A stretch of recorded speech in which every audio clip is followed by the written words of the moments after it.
Beri nama pedang ini Naga Puspa. Selamatkan dia. Jangan sampai jatuh ke tangan pendekar berwatak jahat.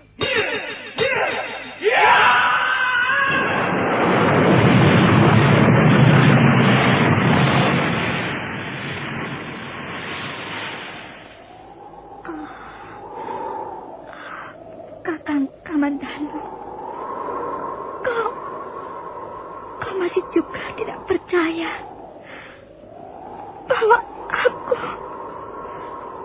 aku mencintaimu. Mesin, maafkan aku, Mesin. Mesin. Mesin!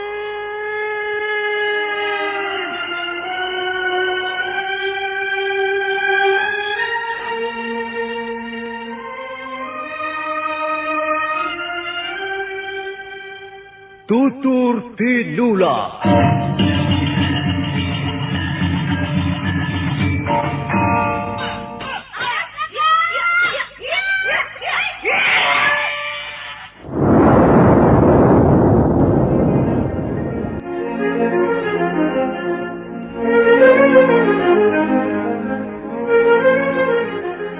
Cerita ini ditulis dan disusun oleh S. Tijab.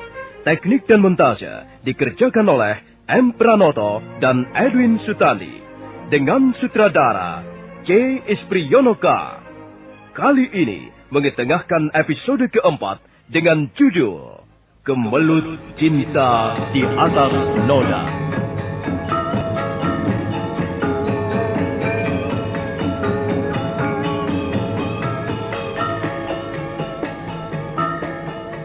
Dalam seri ke-101 ini, didukung oleh para pemain, Ferry Fadli sebagai Arya Kamandanu, Eli Panca sebagai Nyi Rongkot, M. Abud sebagai Arya Dwi Pangga, Eli Ermawati sebagai Mesin, Beni sebagai Guntir, Nusri Nurdin sebagai Luru, Hari Akik sebagai Empu Hanggareksa, dan Asdi Suhastra pembawa cerita.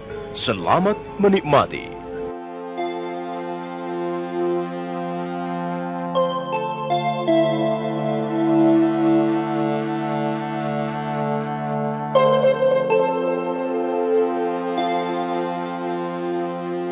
Arya Kamandanu melarikan kudanya meninggalkan gubuk liar.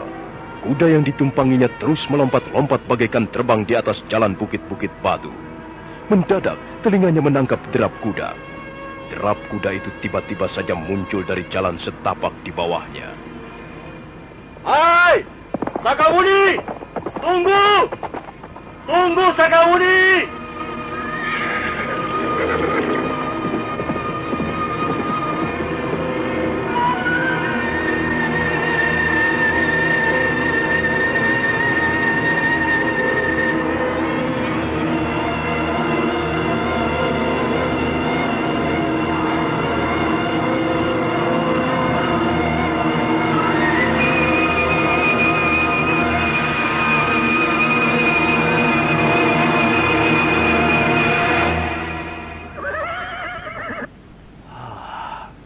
Gadis urakan itu sudah kabur lagi. Nampaknya dia sudah biasa sekali berkuda di sekitar tempat ini. Biar saja dia pergi. Biar dia pergi bersama dendamnya pada orang-orang Singasari. Aku harus kembali ke Kurawan. Ha! Ha!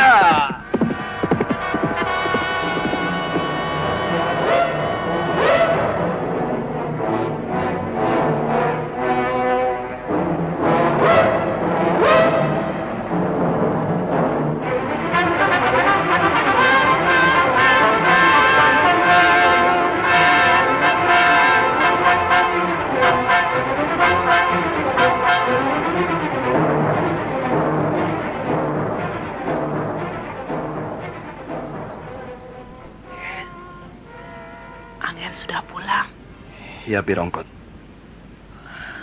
Angger kelihatan sangat lesu. Tentu Angger baru saja berkuda dari tempat yang jauh. Ya, Bi. Aku lelah.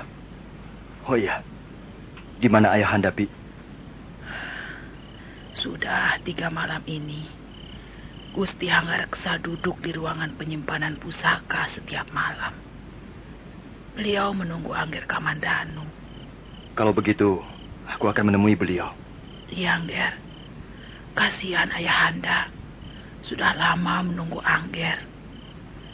Barangkali ada sesuatu yang hendak beliau katakan. Tapi Bibi merasa lega, Angger. Karena agaknya kesehatan beliau sudah semakin baik. Baiklah, Bib. Tolong tutup pintu serambi depan. Aku akan ke ruang penyimpanan senjata.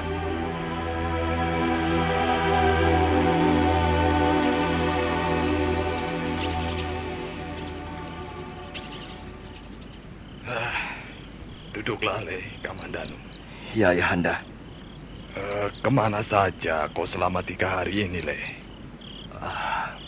Saya terus berusaha menemukan mesin, Ayah.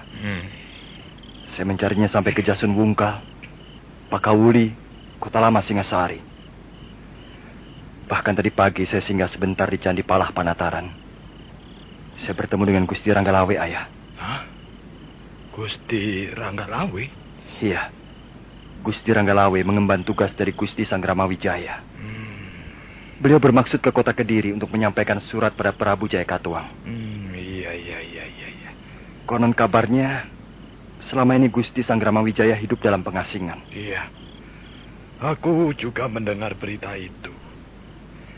Ya, agaknya memang harus seperti itu kejadiannya.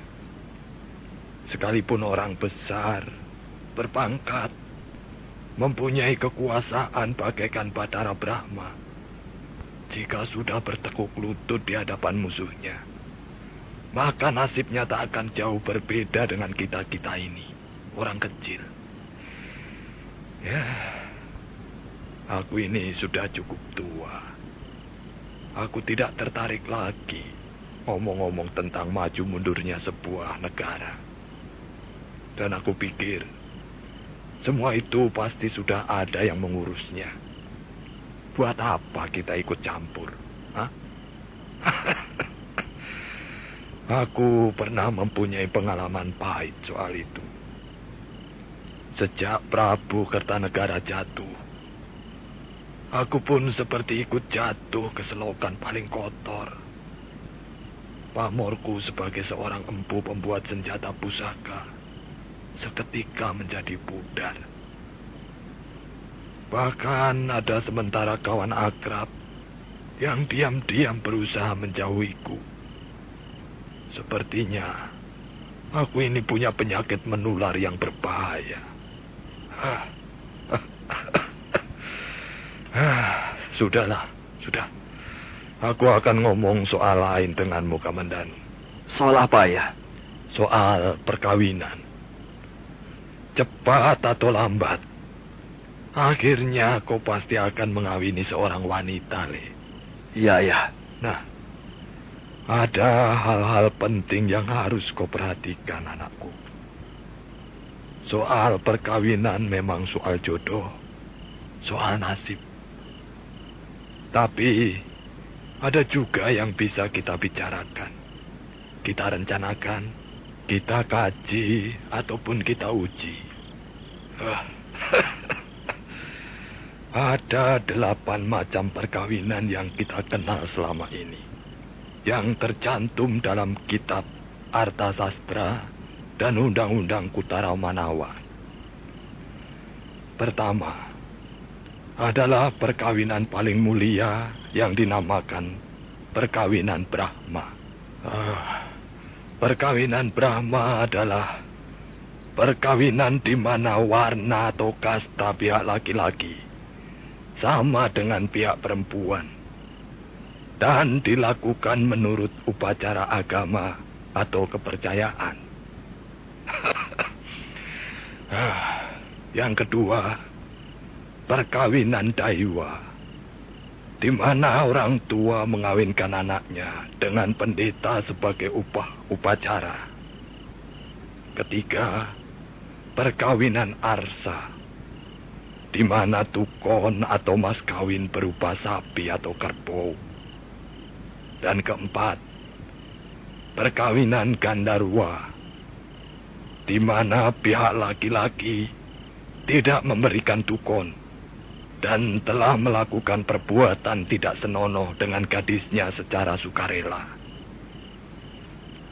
Kelima, Prajapatya, perkawinan di mana orang tua gadis tidak menghendaki tukon. Keenam, Asura, perkawinan di mana dilangsungkan setelah pihak orang tua gadis menerima hadiah yang berlimpah ruah dari pihak mempelai laki-laki. Ketujuh, perkawinan raksasa, di mana pihak laki-laki melarikan gadis. Dan yang terakhir, kedelapan, adalah perkawinan Paisaja, di mana pihak gadis dilarikan waktu sedang tidur, mabok, atau pingsan.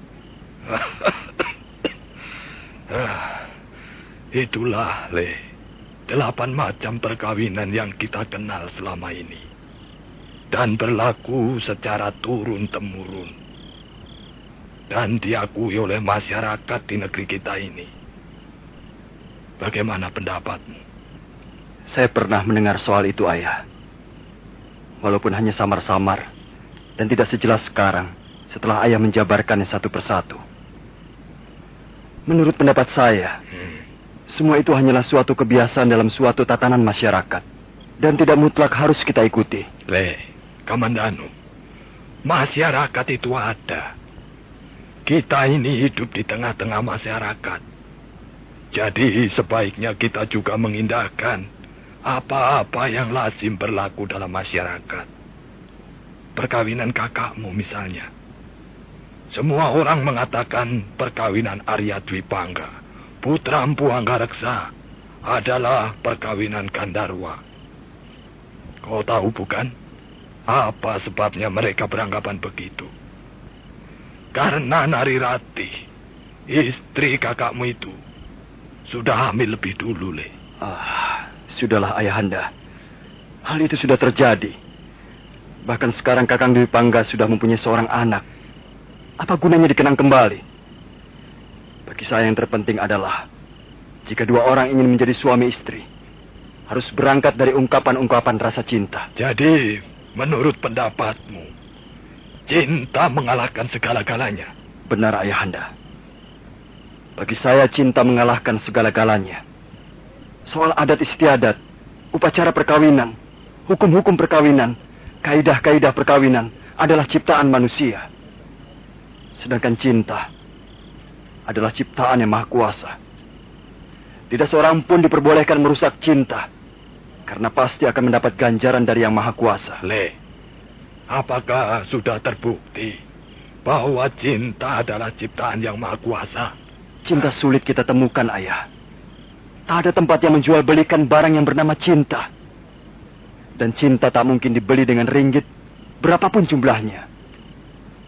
Cinta bagaikan makhluk gaib yang datang dan pergi sesuka hatinya. Kehadirannya tidak tampak, tapi bisa kita rasakan. Bagi saya, cinta adalah sumber kebahagiaan yang tiada habisnya di muka bumi ini. Ya. Baiklah.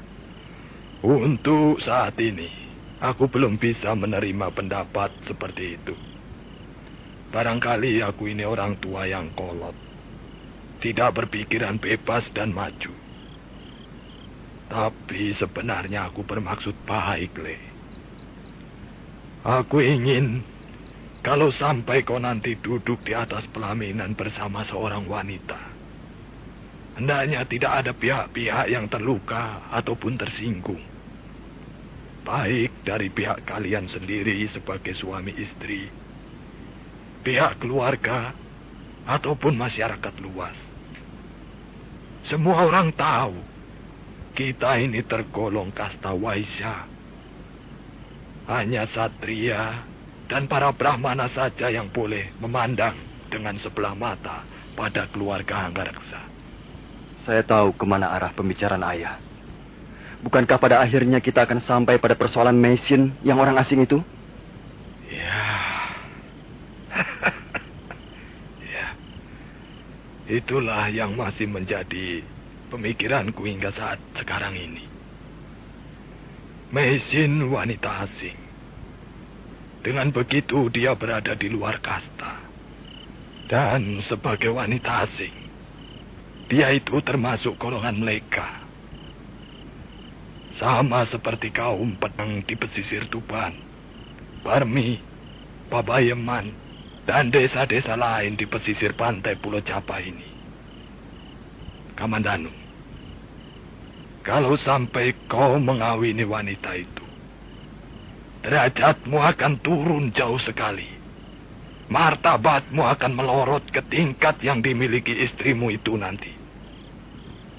Apakah kau sudah berpikir masak-masak tentang hal ini, anakku? Sudah, Ayah. Saya sudah memikirkannya masak-masak. Kalau begitu ya sudah. Aku tidak bisa berkata apa-apa lagi. Ayah, bagi saya tidak sepantasnya seorang manusia memandang rendah pada manusia yang lain, pada sesamanya. Semua manusia diciptakan sama. Barangkali hanya nasib yang membuat mereka berbeda. Tapi nasib bukanlah perbuatan dan milik kita. Jadi apa gunanya meributkan perbedaan-perbedaan yang bersifat semu dan sementara itu? Lebih baik kita bersikap lebih terbuka. Dan bukan malah mempersempit arti kehadiran kita di muka bumi ini dengan kasta, Ayah.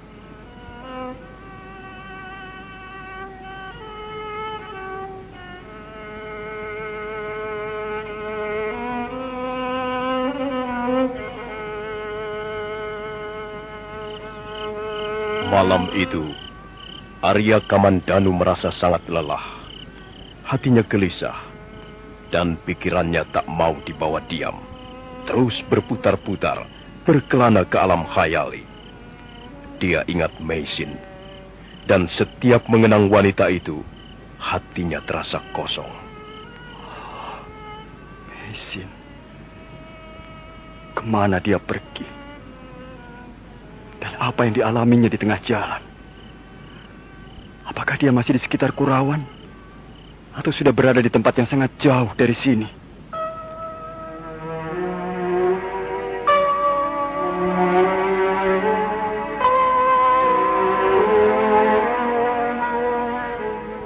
Apakah hutan ini masih daerah Manguntur, Tuan? Iya, hutan ini letaknya di Manguntur Selatan. Hutan ini tidak terlalu besar dan tidak berbahaya karena tidak ada binatang buasnya. Paling-paling hanya ada babi hutan yang sibuk mencari makan. Itu pun jarang bisa ditemui karena mereka pun sebenarnya takut pada manusia. Apakah Tuan Twi Pangga suka membuat syair tentang hutan? Pernah juga saya menggunakan hutan sebagai ungkapan rasa dalam bait-bait syair pendek. Kau mau dengar? Harum semerbak bau hutan perawan, di bawah pohon rindang tumbuh aneka cendawan. Seorang pemburu terbaring di atas rumputan, matanya mengenang kekasih dalam bayangan bulan.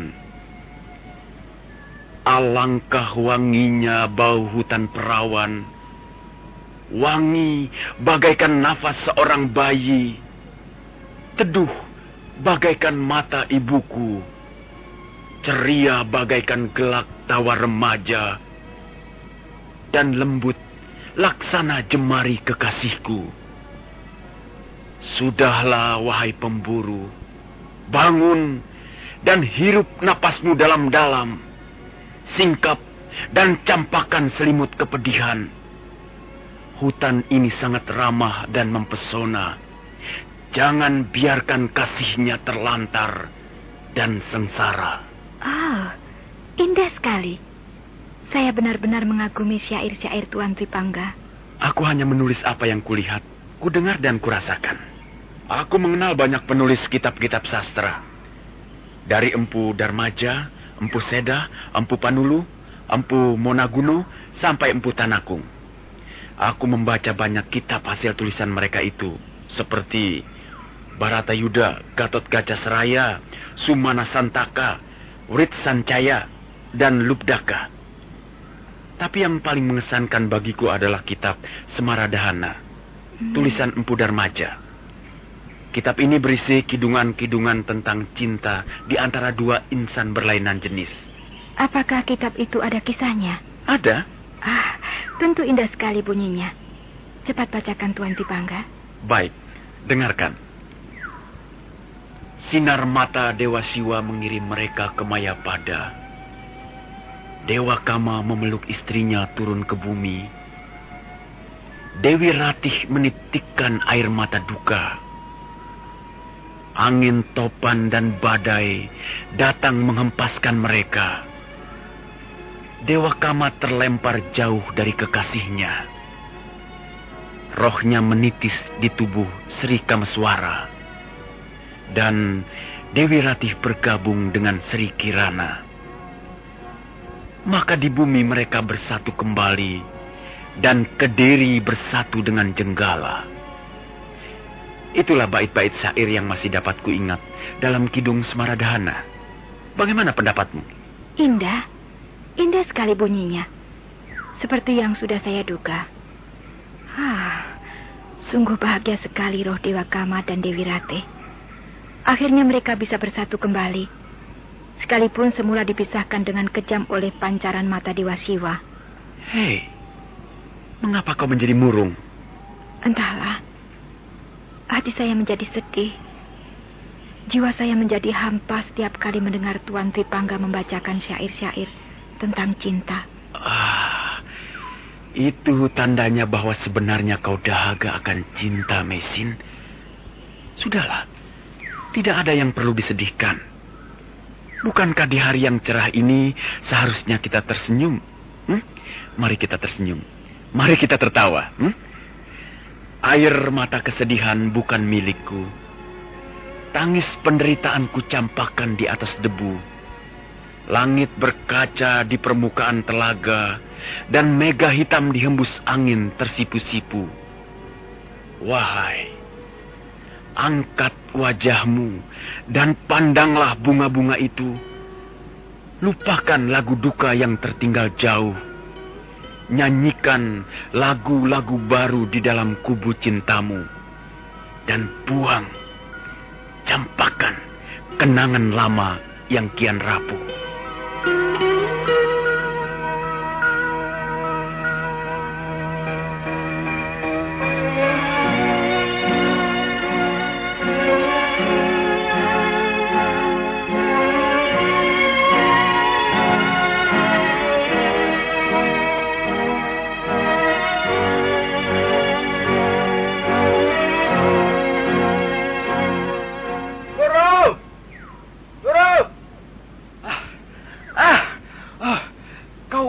Rupanya, Luruh. Lihat, Guntir. Pohon yang sudah kering ini bisa untuk kayu bakar sebulan lamanya. Dengar, Luruh. Aku melihat sesuatu. Wah, pokoknya serem sekali. Serem? Apa kau baru saja melihat hantu? Bukan. Lebih serem dari hantu. Aku melihat... kau kenal Arya Dwi Pangga, bukan? Arya Dwi Pangga, petani kaya itu? Iya. Oh, tentu saja aku kenal. Ada apa dengan orang kaya itu? Waduh, kasihan sekali nasibnya. Arya Dwi Pangga itu kan doyan main wanita. Iya, lalu kenapa? Nah, sekarang baru dia kena batunya, Luruh. Dia kulihat sedang berjumpa dengan peri. Dengan hantu wanita yang cantik sekali. Masa? Kalau tidak percaya, ayo ikut aku.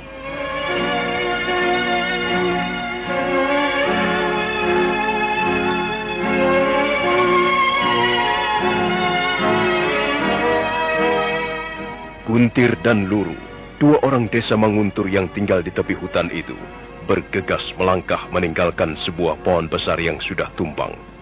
Mereka menyusuri jalanan tikus, dan tak lama kemudian mereka pun tiba di tempat yang dituju. Nah, saudara pendengar, bagaimanakah kisah selanjutnya? Apa yang akan terjadi atas diri Mesin dan Arya Dwi Pangga? Dan apa yang akan dilakukan Guntir dan Luruh? Saudara pendengar, silakan menunggu seri berikutnya. Sampai jumpa.